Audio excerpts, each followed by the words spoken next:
तो ये तो थी दिल्ली की बात। आजकल बिहार की राजनीति बंगले को लेकर गर्म है।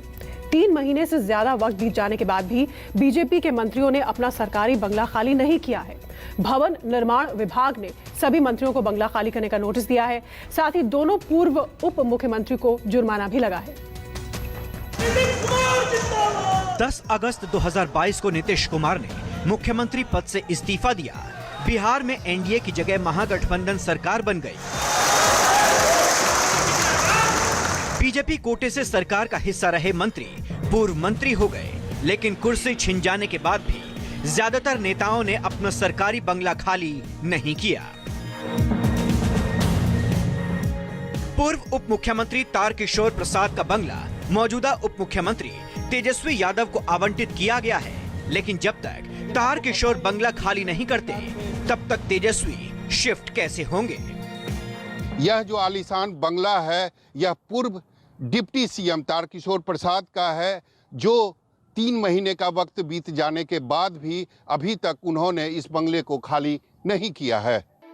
भवन निर्माण विभाग ने एनडीए सरकार में मंत्री रहे तमाम बीजेपी नेताओं को बंगला खाली करने का नोटिस थमा दिया है। दोनों पूर्व उप मुख्यमंत्री तारकिशोर प्रसाद और रेणु देवी पर समय से बंगला नहीं खाली करने को लेकर 2 लाख का जुर्माना भी लगा दिया गया है। 3 महीना पहले जब बिहार में एनडीए की सरकार थी तब 2 डिप्टी सीएम हुआ करते थे। अब बिहार में महागठबंधन की सरकार है, दोनों डिप्टी सीएम जो हैं वो पूर्व हो गए हैं, लेकिन आलीशान बंगले पर अभी भी दोनों डिप्टी सीएम का कब्जा है। बिहार विधानसभा के पूर्व अध्यक्ष विजय सिन्हा अब सदन में विपक्ष के नेता बन चुके हैं, लेकिन स्पीकर के तौर पर उन्हें जो बंगला मिला था वो अब भी उन्हीं के कब्जे में है। इस वक्त मैं जिस आलीशान बंगले के सामने खड़ा हूं, इसे सरकार ने विधानसभा अध्यक्ष के लिए आवंटित किया है, यानी इस बंगले में हमेशा विधानसभा अध्यक्ष ही रहेंगे। लेकिन यहां पर आप देख सकते हैं पूर्व विधानसभा अध्यक्ष विजय कुमार सिन्हा का अभी भी कब्जा है, और दूसरी तरफ जो मौजूदा विधानसभा अध्यक्ष है यानी अवध बिहारी चौधरी, उन्हें अभी तक मकान नसीब नहीं हुआ है। शहनवाज हुसैन का मामला भी जुदा नहीं। उद्योग मंत्री के तौर पर उन्हें जो सरकारी बंगला मिला था, सरकार से बाहर होने के बाद उन्होंने इस बंगले को खाली करना जरूरी तक नहीं समझा। आप मेरे पीछे जो आलीशान बंगला देख रहे हैं यह पूर्व उद्योग मंत्री शहनवाज हुसैन का है। 3 महीने का वक्त हो जाने के बाद भी शहनवाज हुसैन ने अपना बंगला खाली नहीं किया है। नियम के मुताबिक बीजेपी के सभी मंत्रियों को 2 महीने में अपना सरकारी बंगला खाली कर देना चाहिए था। अगर बंगला खाली नहीं हुआ तो ये नियम के खिलाफ है और बंगले को खाली करवाना मौजूदा सरकार की जिम्मेदारी है। भारतीय जनता पार्टी के लोग इसको राजनीति का मुद्दा बना रहे हैं। यह दर्शा रहे हैं कि उनके अंदर बंगले को लेकर कितना ज्यादा प्रेम है।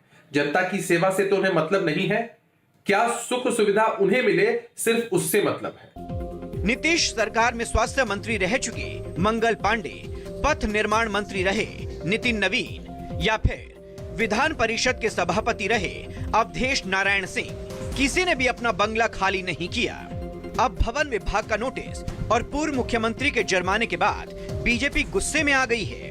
देखिए अपने ऊपर जुर्माने से कैसे पूर्व मुख्यमंत्री रेणु देवी भड़क गई हैं। सत्ता पक्ष के लोग कह रहे हैं कि खाली नहीं कर रहे हैं। हमारा शुरू से ही आग्रह है कि हम लोगों का कोई वो घर नहीं है, आप जहाँ भेजिएगा हम लोग वहीं जाएंगे, वो किसके हकदार हैं। लेकिन घर जब खाली होगा तब ना हम जाएंगे। तो खाली कल हुआ 18 तारीख को, और जो स्थिति है उस स्थिति में हमें आने में कम से कम 15 दिन तो लगेगा। सत्ता और विपक्ष सरकार का अंग है, लोकतंत्र की 2 आंखें हैं, दोनों को अपना अपना अधिकार है, अपनी अपनी व्यवस्था है। वो देंगे व्यवस्था तो लोग जाएंगे। आज हमारे ही बंगले में तो 7-8 महीने हमसे पूर्व अध्यक्ष रहे थे। जब बंगला हमको दिए तो हम लोग आए, लेकिन इनकी बेचैनी बढ़ रही है, परेशानी बढ़ रहा है। सबसे ज्यादा परेशानी आरजेडी कोटे के 11 मंत्रियों के साथ है, क्योंकि जेडीयू के तमाम मंत्री पहले से ही अपने आलीशान बंगलों में रह रहे हैं। राजद अब बीजेपी को नीति और सिद्धांत दोनों याद दिला रहे हैं। सत्ता लोलुप तो है ही, अब ये लोग बंगला लोलुप भी हो गए हैं। जब आप मंत्री नहीं हैं तो आपको स्वयं सोचना चाहिए कि ये बंगला मंत्रियों के नाम आवंटन हो चुके हैं। आपके लिए अलग रास्ते हैं, उसके लिए अलग मानक तय है। फिर बंगला से मोह क्यों, प्रेम क्यों? रामविलास पासवान जी के बंगले को खाली कराना सही है तो फिर बिहार में ये सवाल क्यों पूछते हैं? दिल्ली में आप करिए तो लीला, और बिहार में नियम कानून के तहत हम कार्रवाई करें तो आप आरोप लगाइए कि भाई इनका है कैरेक्टर ढीला। ये नहीं चलेगा। दोहरा चरित्र सियासत में नहीं चलता है। मंच पर दूसरे को नसीहत की घुट्टी पिलाने वाले अपनी बारी आते ही नैतिकता को तिलांजलि देने लगते हैं, भूल जाते हैं सरकार में चाहे कोई भी रहे, विपक्ष में चाहे कोई भी बैठे, लेकिन बंगले का मुंह खत्म नहीं होता है। कैमरामैन ऋषि के साथ सौरभ कुमार, पटना, न्यूज़ 24।